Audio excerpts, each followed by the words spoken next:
Hello সবাইকে, আমার আরেকটা ভিডিওতে তোমাদের সবাইকে স্বাগত।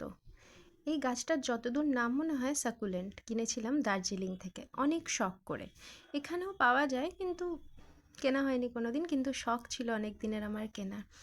তো দেখো কীরকম যেন হয়ে গেছে গাছটা, মানে পচে যাচ্ছে আর কি। তো আনার পরে অনেক দিন ভালো ছিল, আমাকে যেখান থেকে কিনেছিলাম সেখানে বলে দিয়েছিল যে সপ্তাহে একদিন জল দিতে। আমি 8-10 দিনে দিতাম। 1-1.5 মাস কাটার পরে দেখি কেমন পচে যাচ্ছে। মাঝখানে একটা বড় পাতা ছিল ফুলের মতো, সেটা হাত দিতেই দেখি উঠে আমার হাতে চলে আসছে। তো নানান ভিডিও সার্চ করে দেখলাম যে গাছের পাতায় জল লাগা চলবে না, কিন্তু এতটাই বড় ছিল পাতাটা যে জল লেগেই যেত।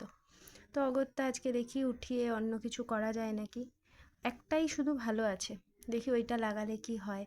তো নানান ভিডিওতে সার্চ করে দেখেছিলাম যে রিপোর্টিং করতে হয় যখন অনেক হয়ে যায়, কিন্তু রিপোর্টিং করতে গেলে যে সরঞ্জাম লাগবে সেটা আমার কাছে নেই, যেমন কামারশাল আর ছাই লাগবে সেটা নেই, আর এই যে কোকপিট এইসব জিনিসগুলোও আমার কাছে নেই।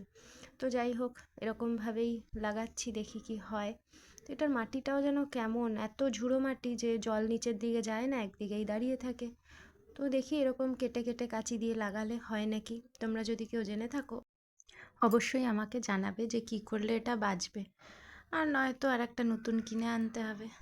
চলো তাহলে আজকের ভিডিওটা এইটুকুই। ওই দেখো মেয়েও আমার সাথে সাথে লাগাচ্ছে, আমি যা করবো ওকে তাই করতে হবে। চলো টাটা, বাই, সবাই ভালো থেকো।